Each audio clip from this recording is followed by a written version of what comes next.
Oh, wow, wow, may puso!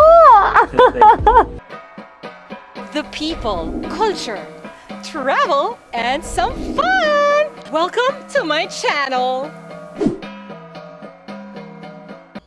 Hi mga momshies! Ito po ang DIY brew bar na kilala bilang isang al fresco dining. Perfect na perfect para sa mga couples, barkadas, and families. But wait, there's more! Dahil kasama na rin po sila sa ating Farm to Cup Tour Circuit. Kaya ngayong araw na ito, ipapasilip po namin sa inyo ang whole story ng isang kape. Paano nga ba ang proseso o ang buhay ng isang kape? Mula sa pagtatanim o ang nursery, ang harvesting, ang roasting, at syempre, ang brewing. Plus, ang favorite mo at favorite ko, ang tasting. Kaya't sasamahan po tayo ni Sir Eli Natividad, ang co-founder ng DIY Brew Bar. This is one of the components lang ng Farm to Cup. So, itong DIY Brew Bar where we feature na yung different coffee varieties, ganon, and we feature also the different methods to brewing, ganon, and then they get to taste yung different na coffee varieties then from around the region. And specifically from around the province, province of Benguet. Kailan po nagsimula to, sir? Nagsimula siya last year, August. Nung During nag-start kami pandemic. magtanim, yeah. Kasi because of some people na displaced, kasama na ako. And I'm into coffee also, so nag-close yung shop namin, nag-close yung school. So, yeah, nakita namin na may potential itong school for a coffee farm and then a brew bar like this kasi al fresco. So, we proposed sa school and the school was positive naman sa proposal. And yeah, we started. And then, ito na ngayon after a year. I'm inviting everyone to visit us here in Farm to Cup Benguet, specifically DIY Brew Bar because we'll see each other here and promise you that you'll get to experience coffee from the farm to cup, okay? Yeah. Eto na mga momshies, samahan niyo na po ako para sa ating fun and experiential tour. Sisimulan po natin sa kanilang nursery. Hi everyone! Kasama po natin si Kuya Brian. So siya po yung farm supervisor. Explain niyo po sa atin, paano nga ba nag-uumpisa ang journey ng isang kape? Okay? And it starts with the nursery. Umpisa po, ipili muna tayo ng magandang mga seeds. So, isosort muna natin yung mga pea berry, tanggalin po natin yung pea berries. Yung mga giant seeds po, tatanggalin yun. Saka po natin i-germinate.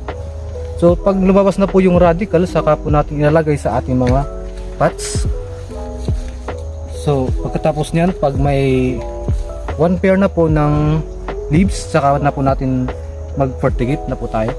So, pag 6 pairs na po siya, pwede na po natin i-release sa mga farmers po. So, ito na po yung itatanim nila. Brian, thank you. Mabuhay po kayo at ipagpatuloy niyo po yung ginagawa niyo.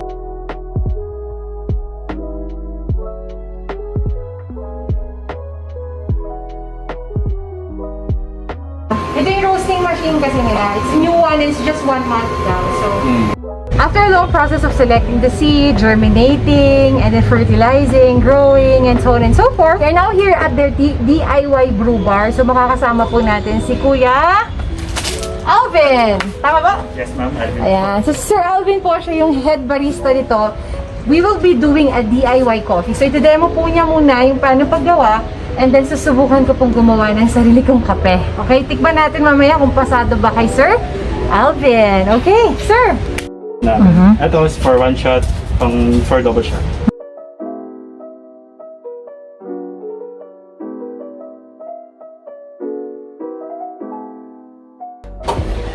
Then after steam, white. Pag nag-steam ka, ma'am, dapat hawakan mo itong rubber. Kasi ito mainit to eh. So itong rubber. Kaya may rubber, ito yung hawakan. Then after steaming, purge ulit ng 3 seconds. So, ito na yung espresso natin, ma'am. Then, steam milk. Ihahalo ko na siya, dati. Oh, wow, wow, may puso! Ito, latte lang. Ito po yung latte na may puso. Tikman natin kung gaano katamis yung puso na binigay ni Kuya Alvin. Masarap. Masarap siya. Meron siyang kick, but at the same time, smooth. Ngayon, hindi siya acidic sa, sa panlasa. Okay, so ito na, DIY tayo ng caramel latte. So, subukan natin, starting with the caramel syrup. Sauce. Sauce. 2 pump. Yes, ma'am.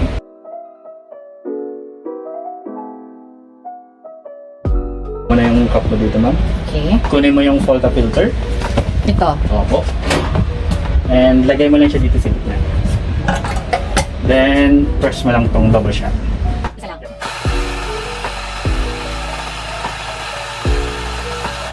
Okay, masusubok natin ang lakas ni Momshie. Okay. Then yung tamper. Yes, tamper siya, ma'am.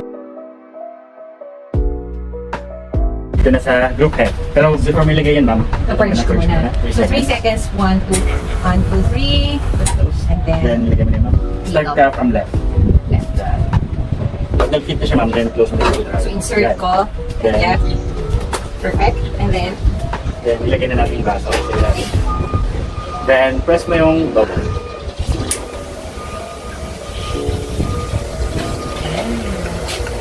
Yung lumalabas dyan, yan yung espresso. ang bango! First time ko itong ginawa.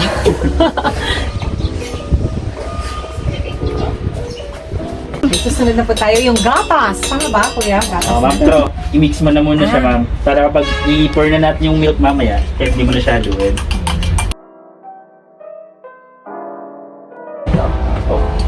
Gano'ng kadami? Lampas lang nung 200. 200 ml. Yes, ma'am. 200 ml. 200 ml. Tapos i-ano na natin, si-steam. So,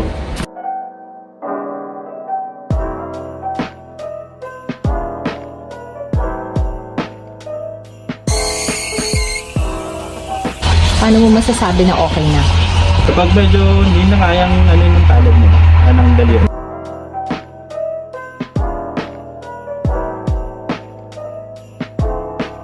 Hindi yung pag-pour. Pag may mga ganyan pang bubbles, ma'am, kailangan mo pang ikon siya. Pack and swirl. Then pag paghawak ng gum, slant ng konti.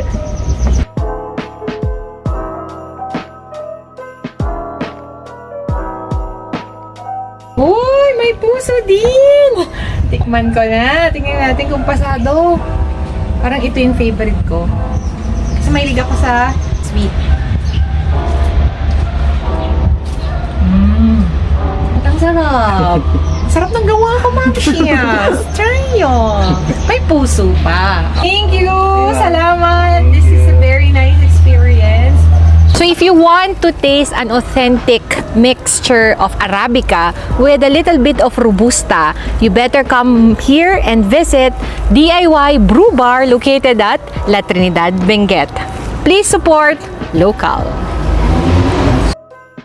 If you wish to avail of the fun farm tour in Benguet, you may contact Agetyeng Travel and Tours or other DOT accredited tour operators who are part of this collaboration.